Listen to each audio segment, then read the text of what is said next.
Hello. So we've got Liz with us today, which is lovely to have you here, Liz. Dr. Liz Blagrove, who is Senior Teaching Fellow at Warwick University, also Director of Teaching and Learning. And she's also taken on a new role, which if you could just tell us a little bit about, you're now Fellow of the Warwick Institute of Engagement. What does that mean? Oh, thank you, Fleur. Yes, I'm really excited about this, and hopefully this is something that will link in nicely with the work that you and I are doing together. So there's a new group that's been set up within University of Warwick, which is looking at how we can, well, it's literally in the name, how we as members of an academic community, the higher education community, can actually link beyond the lecture theatre, beyond the work we do, beyond our labs, and actually speak to people in the community, work with people in schools and organisations such as yourself.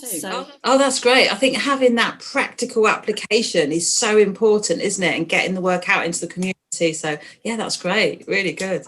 It's really nice to move from this kind of old idea of us being in an ivory tower or sitting around drinking coffee with leather patches.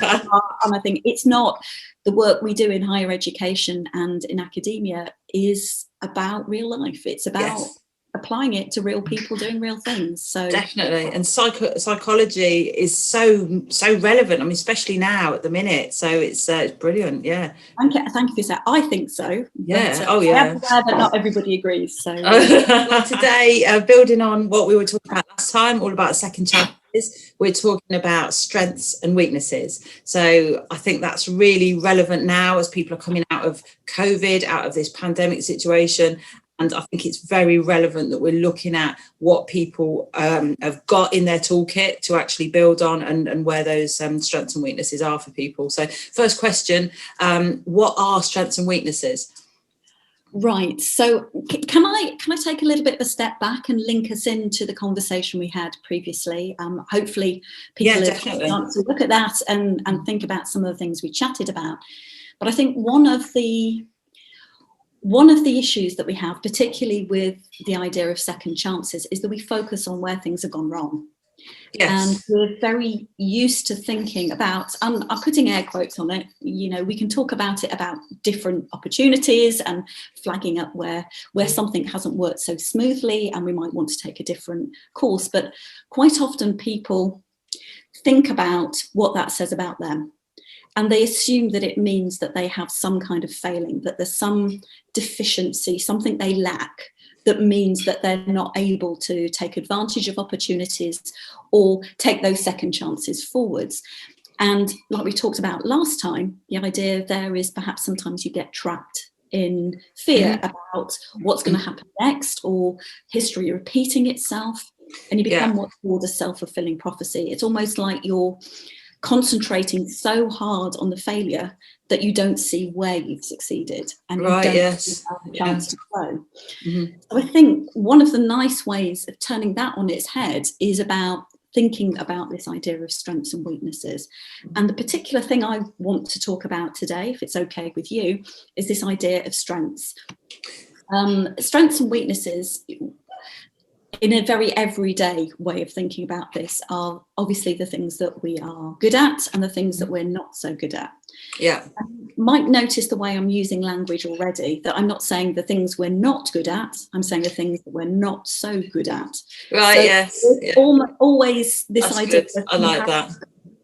And humans are really harsh when we compare ourselves to what we hold as being the ideal. So we set these things on kind of pedestals and saying, I must be like this, I must be a size 8, or I must have, you know, a Nobel Prize, or I'm being flippant, obviously, but it's true. It's very true. People really do that. I mean, people measure themselves against other people and also against these sort of fake ideas that they've got about when certain things should happen, what ages should happen, and it's very unhelpful, isn't it? Really is. It absolutely is, and can get you into this really negative spiral. Yeah, where you're constantly comparing yourself against what you think you should be. Yeah, and also what you were saying as well about social comparison. We know that is something that is, however amazing the thing that you have achieved is, if you're constantly putting it alongside what other people have done, yes, you're going to be, well, basically you're negging yourself. And it's, you know, there's enough that's going to happen out there in life at the moment, which is what you're alluding to, this time of moving out of COVID lockdown and stuff. There's enough in life at the moment that is going to bring you down. Definitely. So this is about taking that more positive route and focusing on what you are good at, and also about how you can improve, not focusing on what you lack or what you're not good at. And I think the celebration of things that you have achieved is so important, isn't it? Because that is what gives the energy to actually move forward to the next stage. But when people always see things as a stopgap, oh, well, I wanted to, I think, you know, sometimes with degrees, you're sort of thinking, oh, it's, you know, I'm going to get this degree and then I'm going to get a job, rather than actually thinking that that is a wonderful thing in itself to enjoy and to really get every single moment out of. I think as humans, sometimes we do that, don't we? We're always sort of moving on to that next step. And thinking about the next thing, but also looking around and seeing what happens for everybody else. What happens for everybody else, This thing is amazing. And focusing in on that and really enjoying that moment. Absolutely. And really, we're almost conditioned to not big ourselves up as well, not to say, I've just achieved something really great. You can be as modest or as quiet and introverted as you like. You don't have to be blowing, you know, your own trumpet, but you can be saying, this is a really good thing. Definitely. I think sometimes people feel there's a sense of, I mean, I see this sometimes with some of the people that we work with, that when they're moving on in their lives, there's this sense of guilt that they're leaving other people behind. You know, that maybe other people in their family haven't moved on and achieved certain things, but that isn't an issue, is it? You know, you can actually move on and achieve things yourself and still keep those great relationships with people that maybe haven't chosen to go down an academic route or haven't chosen to sort of take opportunities that have come up when they're available. So I think it's very much about having a sense of yourself and what do you want to do and what do you want to achieve for yourself, for your skills. You know, how are your skills best served and how can you best serve the community with those skills? Absolutely. And I think that's a really interesting point, feeling guilty about perhaps leaving people behind. I mean, it may be, I think, again, here it might be about language, that we think about different paths rather than, you know, somebody having something and somebody not having something. It's good just point. Different choices. And that's not, it's not my place or your place or anybody's place to say that choice is worth less than that one. Definitely. So, you know, it's, and unless you might find that you change, that the relationships around you change, but that is maybe a product of you changing or the way you act in your environment changing. But the people that matter to you and the people that you are supporting you are going to want those good things for you, I'm pretty sure.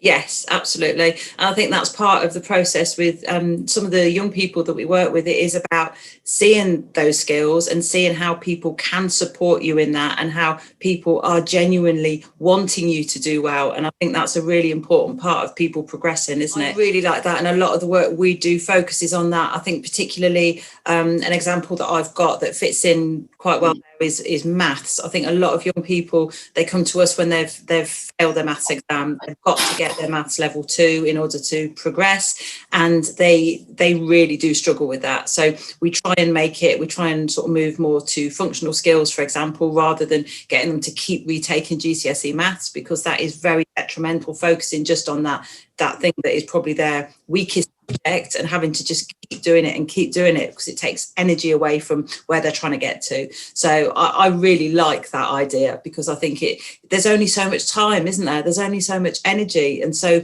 actually focusing on what we're good at and actually building that up is very much more important than working on something that you're only ever going to be okay at. I think there's a real balance to be had there, isn't there? It is absolutely fine to have some things that you're really good at and things that you're not so good at. It's what makes human beings interesting. Like keeps somebody like me in a job. And it also, you know, they say variety is the spice of life. How boring would life be if we were all good at exactly the same things? Oh, definitely. Yeah, definitely.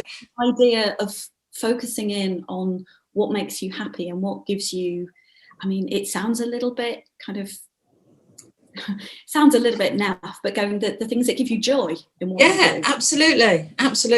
I heard a really interesting thing about joy, actually, the fact that happiness is something that is quite linked to external situations and just what can happen to us, and we don't have a huge amount of control over it, but joy is something that we actually commit to. It's something that it doesn't have as much relevance to what's going on in the world around you. You can actually be in a pretty difficult situation and still feel joy. And I think that's really interesting, isn't it? When you look at lockdown, people who have actually focused on what they can do, how they can serve other people, how they can help communities. I mean, some of the work that's been done, people using their strengths to actually help other people, I think that has created a lot of joy for everybody. People feel more relevant and more useful, and then people are being helped. So I think that's really interesting. There's also a nice way of thinking about kind of emotions that are linked into your goals. So so what you were talking about there about happiness and external kind of environments, you could talk about, I've been able to achieve my goal, and that kind of brings you up. There's also a nice way of thinking about kind of encountering setbacks, which we were just talking about positive things, so I'm sorry to bring you back to negative. But the idea of feeling sadness or disappointment or frustration can signal that the path you're taking isn't working. Interesting. Not that anything wrong with you, but that's a cue that you need to change path. Yeah, that's really interesting. That's about putting a positive spin on, rather than thinking there's something about me that means that I'm not able to do this. It's rather saying, actually, this path, this goal isn't fitting. Almost like assigned to do something about it. It's yourself telling you, actually, have a look here, what's going on. And change. And move the path. If the path isn't working for you, why would you keep going down that rocky path that's about to fall off the cliff? Yeah, it's really interesting, especially like looking at children in school. A lot of children are very unhappy in an academic setting, and it's not that there's anything at all wrong with that child, it's just that they are not suited to that particular academic setting. So that's why I'm a huge fan of vocational routes as well, because I think it really gives that option for every child to find the thing that they're wonderful at, which everybody has got that thing. It's just about finding it, isn't it? That's amazing. We need to go, well, actually, perhaps that path isn't your path. Yeah, I heard a really good thing with that said if a flower isn't doing well in the garden, you don't blame the flower. You actually, what do? You try and change the location, or you try and change the conditions. You give it more water, you give it less water, whatever. I think that's really important, isn't it? Looking at what are the conditions around somebody, and are they actually helping them to achieve, given their particular strengths? Is it actually helping them to get where they could get to, and potentially what they could achieve? I think it leads to the next question, which is, what does this say about each person's unique qualities? What does that sort of concept of skills and weaknesses, what does that say about each person and their unique qualities? What's nice here is I'm going to go back into the kind of the psychology framework for this positive psychology, and what the way they talk about it is an idea of kind of character strengths. Okay. Which is an idea of having a consistent set of, skills is the best word, but something that actually lasts you throughout your life. So it's not something, and it's something that you feel it really feels like part of you. It feels like you're part of your personality, something that you love doing and energizes you, gives you energy and focus and pleasure in doing it.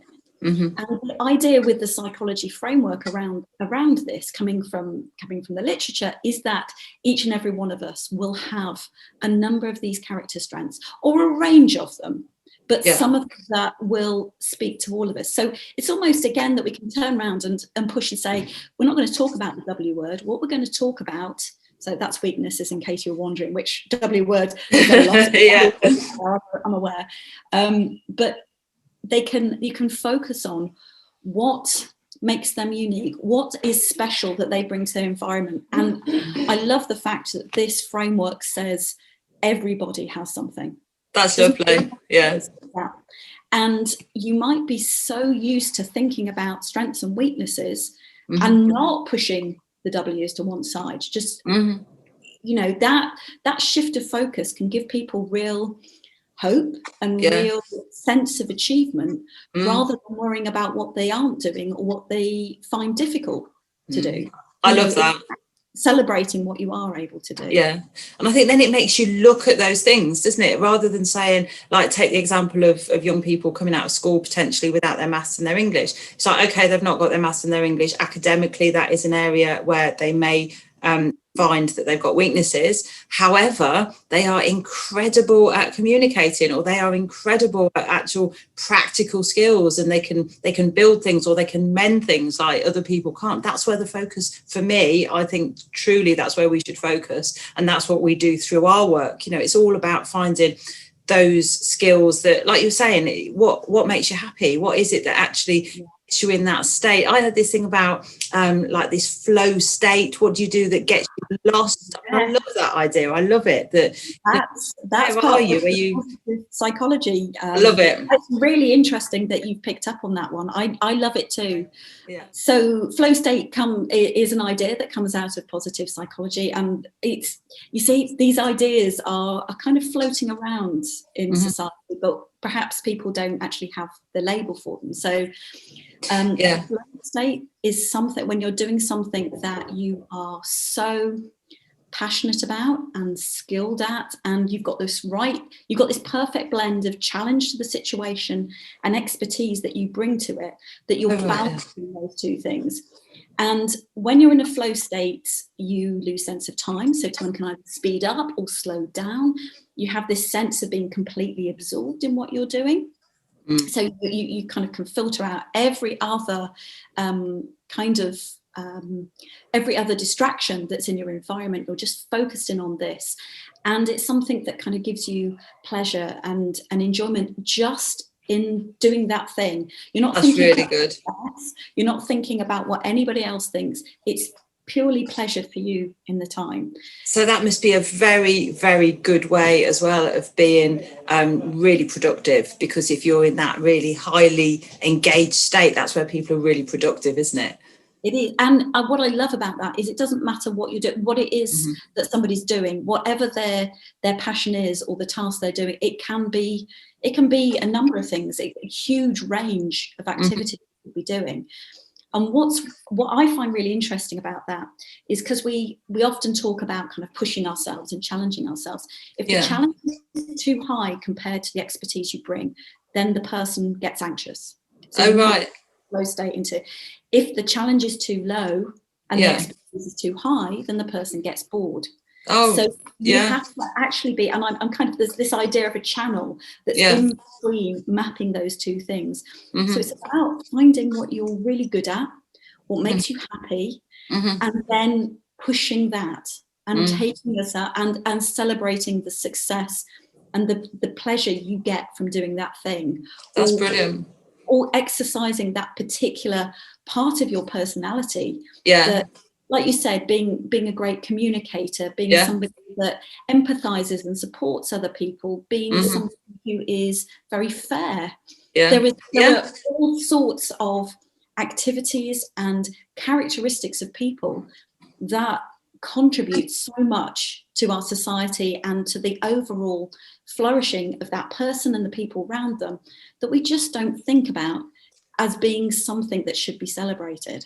Yeah, I think that's really interesting, especially about the attributes, because I've seen a lot of young people who have gone into careers because they've got the skills, but they have no passion for something. So we will often start working with them sort of a few years down the line because they've realised, actually, yes, they've got the skills to go into accountancy, for example. However, they have no passion for that at all. So I think it's really interesting to look at the attributes, and it's not just about skills, is it? It's about something else in their character.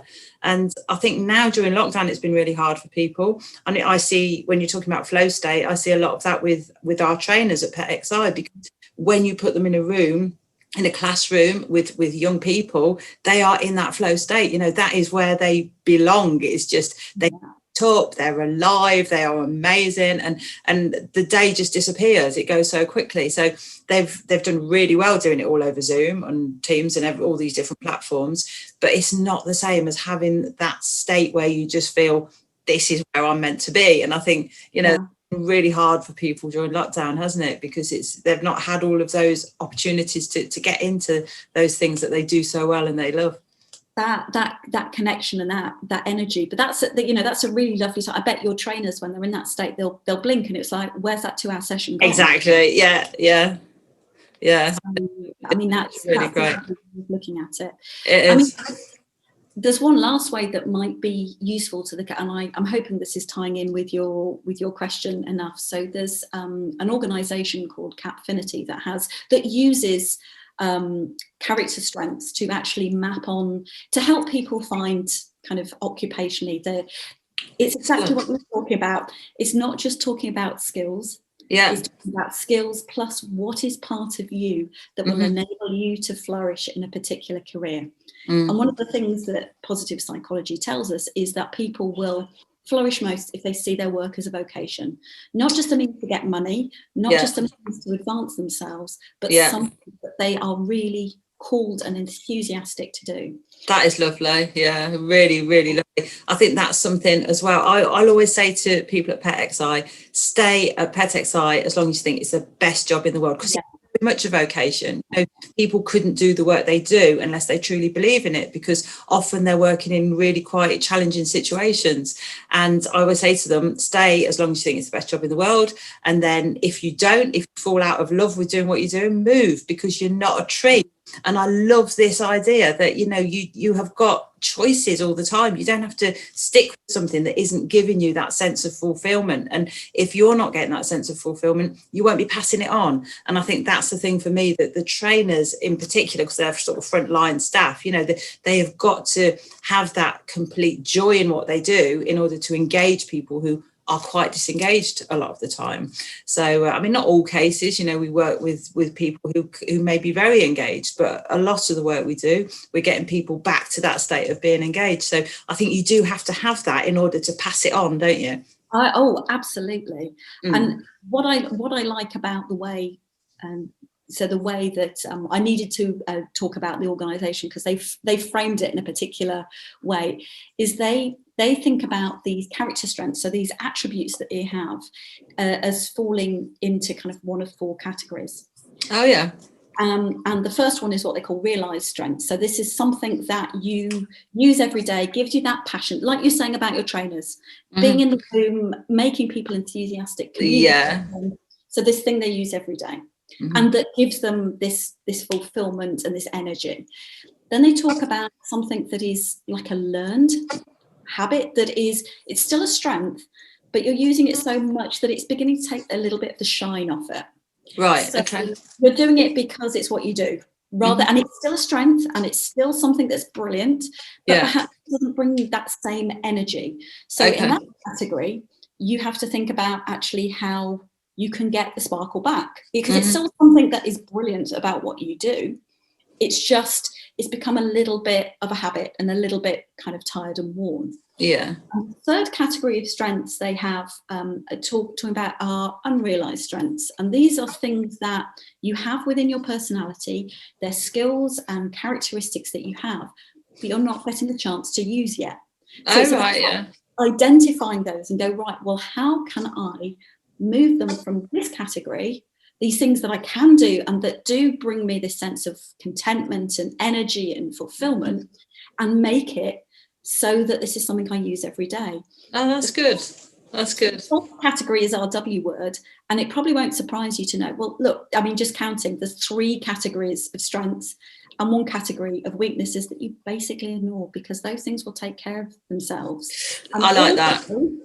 You know, like you said, there's plenty of other people that can do it. If you're not somebody who wants to be an accountant, not there's anything wrong with being an accountant, there's plenty of people who do. Absolutely. Who love it. Yeah, I think that's really good. And I like that idea as well of taking some of the things that you've got the ability to do that you don't do. I think that's where people can take maybe hobbies, you know, that they can actually get that side of them fulfilled in that different way, or they can probably link things into work that they do in their spare time that can actually give them more opportunity to do that. I think that's really interesting. I think it's, I mean, we've got somebody at the minute who's working with some of our young people who are quite disengaged right now, and they're on that journey.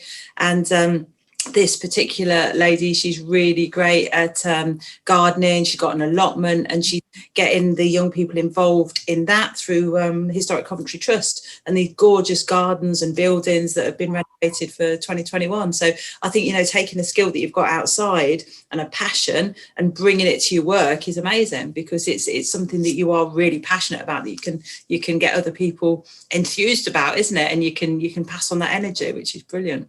It can extend to things that, so I guess gardening is a really lovely practical example, but it can also be things that you do every day without thinking about it. So it might be that you are the person in your friendship group that somebody will always come to and trust and speak.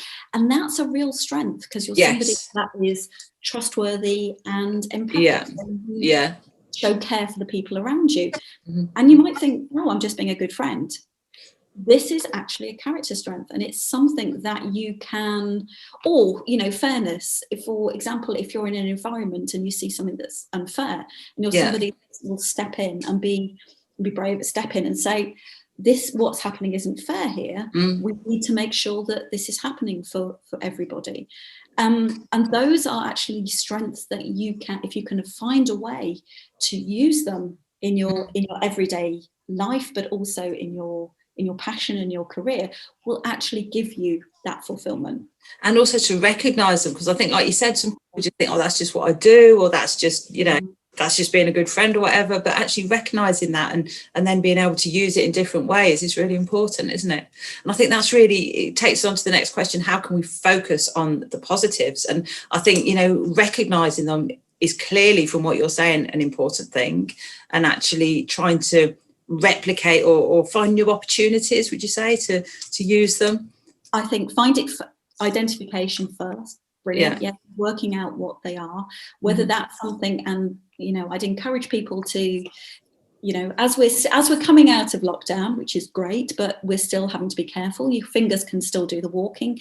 You can Google things like character strengths and look at strategies that people like me within the community have kind of helped people develop to bring those out. There's also, if you think about that other category, the things that become habits, then how do you change something from a habit to something that actually gives you sparkle and energy again?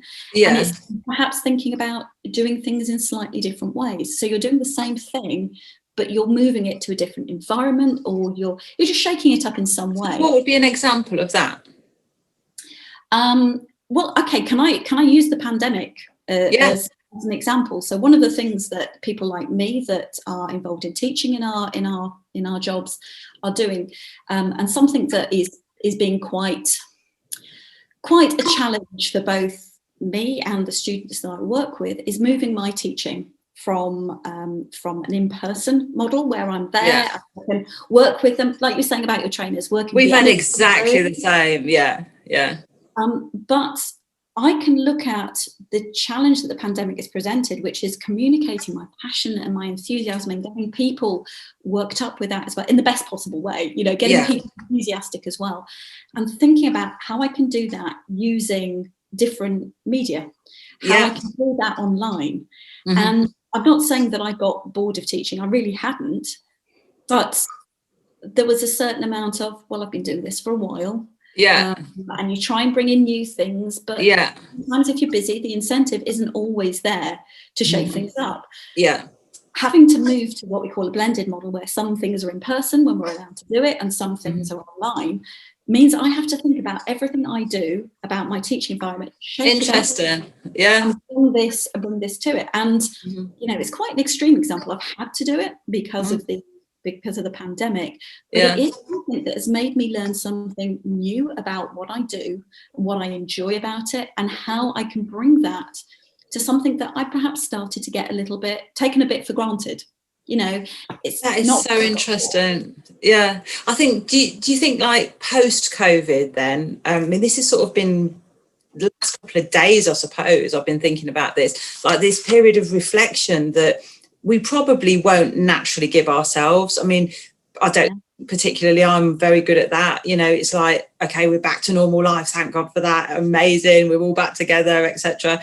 But actually we need that period of reflection to actually see how we can use the whole experience we've been through, which has changed everybody. I mean, it's changed everybody in terms of everybody's learned new skills, everybody's learned new things about themselves. How can we actually take that into the post-COVID world? And how can we, especially for children, I mean, I think it's really important that children actually recognise, wow, look at what I have learned, look at how much I've learned about myself and the things I can actually do, you know, dealing with managing their time and disappointment and isolation and all these things that, you know, you wouldn't want children to have gone through, but they have gone through. So actually looking at how we can take that into post-COVID world as skills and strengths, I think is really important, isn't it? Well, it's almost like taking the world for granted before this huge thing changed. Yeah, I agree. For us, had pushed all our strengths into either the unrealized stuff, so the stuff that we didn't realize we had, or it's pushed us into the things that are habits, so learned behaviors. And COVID has given us this chance to go, right, I'm going to think about the things that I do that are twinkly and sparkly and give me real, you know, joy doing. And also shake up the things that I began to take for granted. So I think actually, and I do realise, I'm going to age myself by calling myself Pollyanna, but for people who haven't heard of Pollyanna, this is a character in a really old Disney film that makes the best of everything. But actually looking at, like you said, this period of reflection we've had to take, we've had no choice, it's actually given us the chance to either push strengths that we have into the front, right at the front of what we do, because we've had to do things in a different way, or we've taken the things that we've always done and thought, well, that's not really going to work here, so how can I change this up and make it so it works? And both of those strategies will actually move learned habits and unrealized strengths into that realized strengths category, so that we're able to use these things and experience the success and the achievement that we get from using these things that help us flourish. That is amazing, actually, isn't it? I mean, when you think of the experience everybody's been through, that it has actually had that effect on people that, you know, I don't think people generally realise that. So I think it's important that we actually take the time to realise what we have actually achieved and how people have moved themselves on and upwards. Yes, they're probably, you know, behind with academic stuff, you know, people have been homeschooling, doing the best they can. It's been really hard while people have been working and everything. And I think people are very hard on themselves. You know, they look at all the facts of what's gone wrong, but they don't actually look at, I mean, like with the weaknesses thing, you know, people focus on the weakness in the situation. Oh, I've not spent enough time with the children, I've not been able to help them enough with their maths, etc.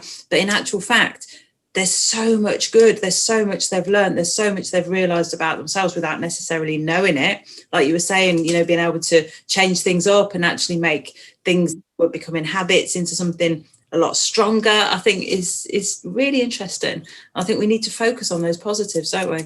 Yeah, and I'm sorry that I literally butted in there, because I did a butt. I even, did you notice that in the language we were talking about falling behind? And it's about what you're missing, what you're lacking, what you've got. That's the case. Okay, so perhaps you didn't tick a couple of boxes on the national curriculum or literacy.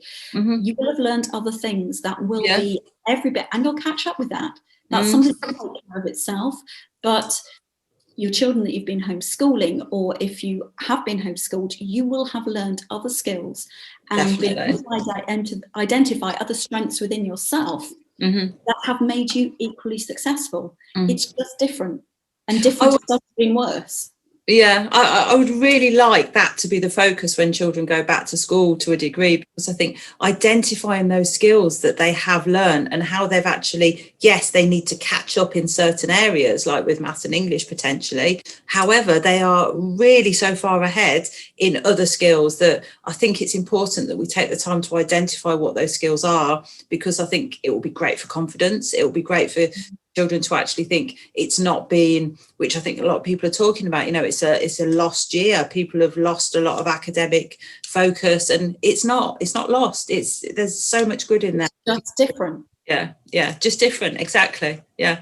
And moving on to our next question, on our last question, what does this mean for people's success and happiness in their lives more generally? So how does this actually fit into general happiness?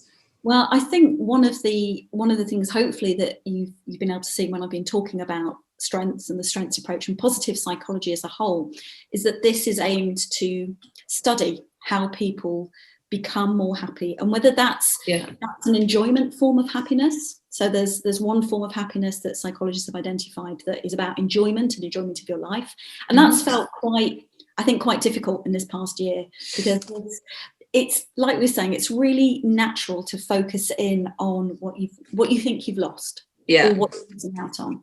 But there's another form of happiness which is much more about meaning and purpose and sense of fulfillment. And I think that maybe scaling back on this idea of just enjoyment, food and wine and company and, buying things, it's shifted into, well, what does this mean? And how does this take me forward? And how do I feel a sense of personal fulfillment? And that's one of the things that I think, again, if we can focus on not just the first type, the enjoyment type of happiness, but the second type of happiness, which is about the meaning and purpose, and see them as equal, not saying, well, I'm losing out on going down the pub. Instead, well, think about those amazing conversations that I've had with my friends on Zoom. And yes, I really want to give them a hug. And yes, I really want to have a huge party when all this shizzle is over. But at the same time, think about the things that actually I have learned and I have gained and I've thought about more. And I think it's focusing in on this second type of happiness as well as just simple enjoyment. And, success to me falls across both. That's really interesting. It's great to tick the box and go, well, I've bought this new car, or I've bought this new house, or I've got a salary with X amount of money. If it doesn't make you happy and it doesn't give you some kind of sense of, well, this means something, what's the point? Exactly. I think it's really interesting hearing you say that, because I was speaking to this woman yesterday, and I'm sure she wouldn't mind me mentioning her name, Beverly Lindsay. She's an amazing woman, and she really is just an incredibly inspirational woman. And the thing that she was saying it was her mother's birthday, and obviously they hadn't been able to see her, etc. But that wasn't her focus. Her focus was on the fact that they'd had a party on Zoom, and that they'd been able, because of Zoom, to have people from all around the world. And it just struck me at the time, and it struck me even more now listening to you say that her focus was on what she'd gained. There was a huge amount she could have focused on what she'd lost, not being able to be with her mum on a birthday, but she didn't focus on that at all. It was all about the fact that they'd been able to expand the situation and the party and the connection by being able to do it on Zoom. And I think there are some people like that, aren't there, who just naturally are drawn to finding the good in every situation. And I think that is that's a skill, and that's something that we can all practice. Definitely. And it doesn't mean that we have to go around going, oh, well, this is wonderful, or this is wonderful, because it's very clear there have been some things about the 12 months, and let's be honest, it's not going to disappear overnight. True. But it doesn't mean that we can't find other things to enjoy and other things to celebrate that aren't the same as this just really simple this treadmill that we'd got onto, saying, well, if I have this money, or if I go on this holiday, or if I buy this for myself or that for myself, and focusing slightly and realizing that success and enjoyment and fulfillment and flourishing is spread across both of these things. It isn't just what you have and what you get. It's about what that means to you as well. And hopefully this post-COVID time will allow us to be more reflective in these ways, because we have learnt new skills, we have learnt new ways of looking at situations and taking the good out of situations, because there's been a real need to do that, hasn't there? Because if something is I mean, like talking about remote learning, for example, just being taken totally out of the classroom, it's like, wow, we've got to do something. We've got to make it as brilliant as we can possibly make it. And I think having yourself in that situation makes you search very, very hard for the positive. So hopefully that is something that we will all take out of this situation.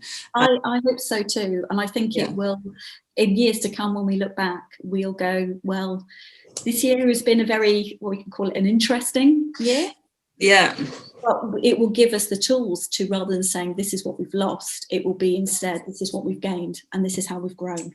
That is wonderful. And I think that is a perfect place to, what a quote. I love that so much to end on. So thank you very, very much, Liz. Really lovely to see you. And thank you for inviting me again, Fleur.